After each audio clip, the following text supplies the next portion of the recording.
Hi everyone, welcome back. So today we are going to be talking about words that are homographs. Now, for those that don't know, homographs are words that have the same spelling but different meaning and sometimes different pronunciation. For example, both figure and gather are two great examples of homographs because they can have multiple meanings depending on how they are used within different sentences. Now, if we use gather as our first example. Now, gather means to bring together or collect things, people, or information. So if we take an example, the first way we could use gather is to describe collecting a thing. So imagine you have a group of toys scattered around a room. When you pick all of these toys up and put them back in the toy box, you are gathering the toys. And so in this sentence, you are therefore gathering something, or a thing, or an object.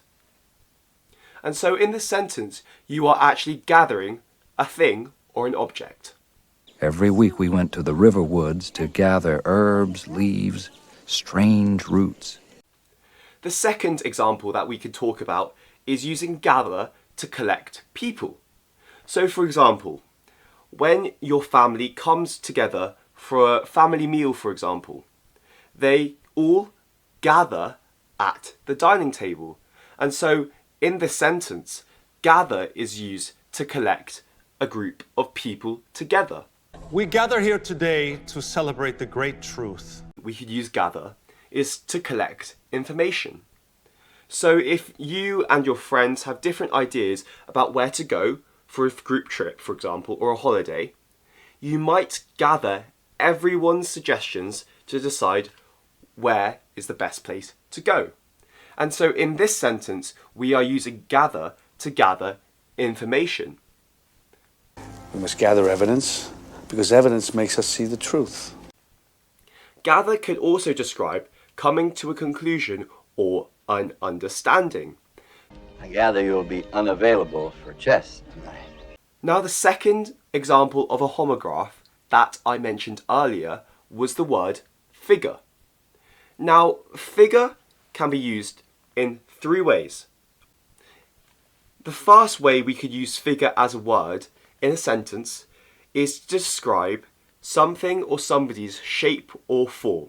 Looking out, Jimmy sees a figure standing in the parking lot opposite his house.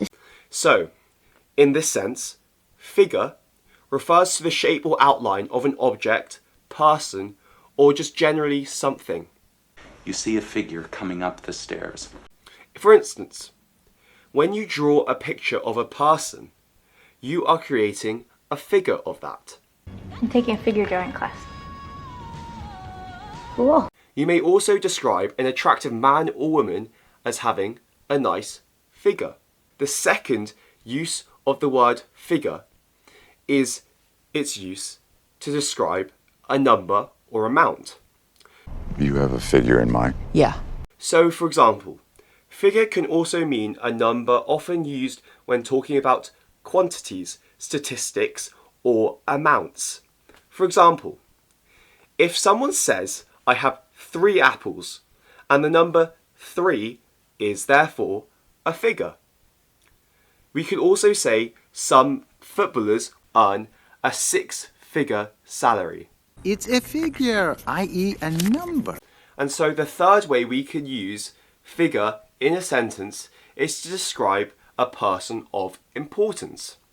For example, sometimes figure is used to describe or refer to a person, especially someone important or notable.